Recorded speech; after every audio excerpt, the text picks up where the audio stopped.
Muita gente se preocupa em escolher o melhor porcelanato, a tinta mais resistente, o cimento mais confiável. Sim, isso é muito certo, tem que ser os melhores produtos, porque material ruim atrasa, custa mais caro.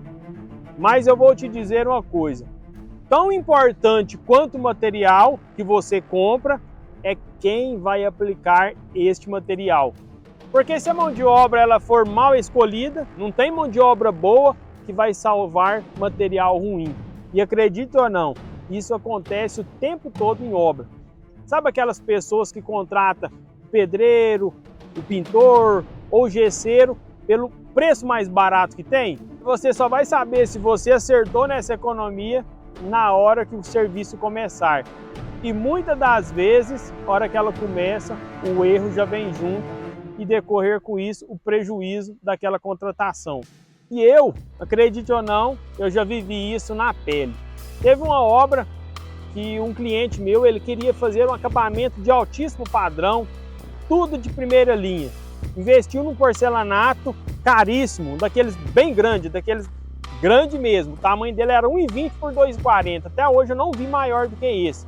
Com borda retificada, era um porcelanato assim, extra de qualidade maravilhosa.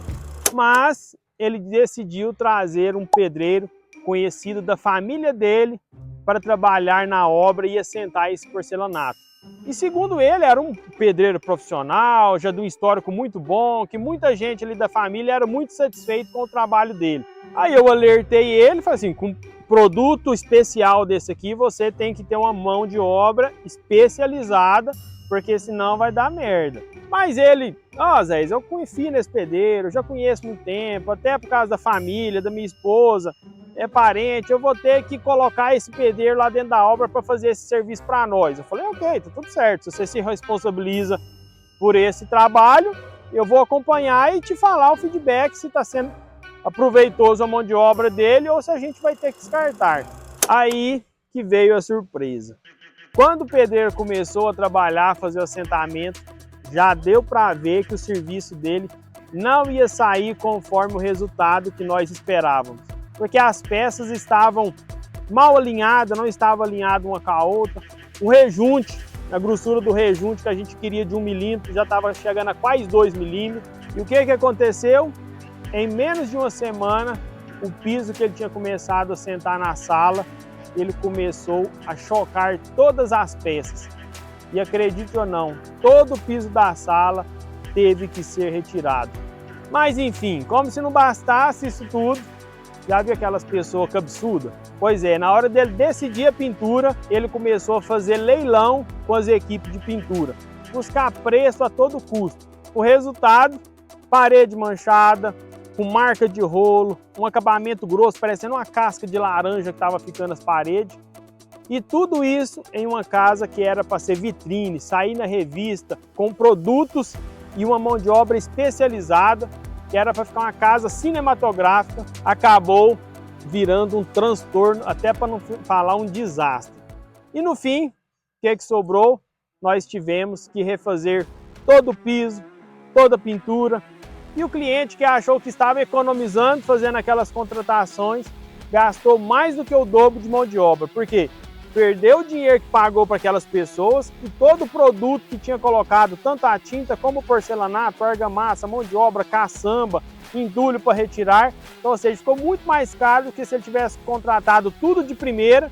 E o melhor, não tinha atrasado a obra e não tinha tido nenhuma surpresa negativa, ou seja, não tinha tido nenhuma dor de cabeça. E com isso tudo, essa história me ensinou e serviu também para o cliente aprender na marra que mão de obra barata, quando não é qualificada, sai muito mais caro. E hoje eu faço questão de trabalhar com equipe treinada, que tem experiência naquele tipo de serviço, naquele tipo de produto que ele vai executar. E se o cliente quer trazer um profissional fora, que não está na minha equipe, eu já explico exatamente o risco que ele vai correr e já conto essa história que ele já muda de ideia de imediato. E como a gente aprende com as histórias que a gente vive, eu aprendi a valorizar o acompanhamento técnico de perto. Então não adianta você também contratar um bom profissional reconhecido se ele não estiver alinhado com o projeto, com as especificações, com o cronograma, porque se você não tiver alguém que acompanha, os erros vão aparecer, mesmo com gente muito experiente. Então o acompanhamento de uma obra de alto padrão é o essencial. E tem mais, uma equipe mal treinada, ela não erra só em acabamento, porque eu já vi pedreiro mal instruído usar traço de concreto errado, eletricista instalar disjuntor incompatível com a necessidade elétrica, encanador deixar cano pressurizado exposto ao sol, envergando, torcendo tudo, risco de explodir tudo. E cada um desses erros vira grandes dores de cabeça depois. Na hora, parece tudo perfeito, tudo vai funcionar perfeitamente. Depois de alguns meses a obra pronta, é que os problemas irão começar a acontecer. E o que fazer depois? Por isso, se você está pensando em economizar na mão de obra, pare e pense. Porque é igual você comprar um carro de luxo e entregar na mão de quem não sabe dirigir. A chance disso dar errado é enorme. Por isso, investir em profissionais certos é o que garante que todo o resto da sua obra tenha o resultado que você tanto almeja, que você tanto espera. Agora me diz aqui, você já passou por uma situação em que a mão de obra atrapalhou mais do que ajudou? Me conta aqui nos comentários que eu quero saber a sua experiência. Continue nos seguindo, escreve nos comentários, deixa o seu like e até o próximo vídeo.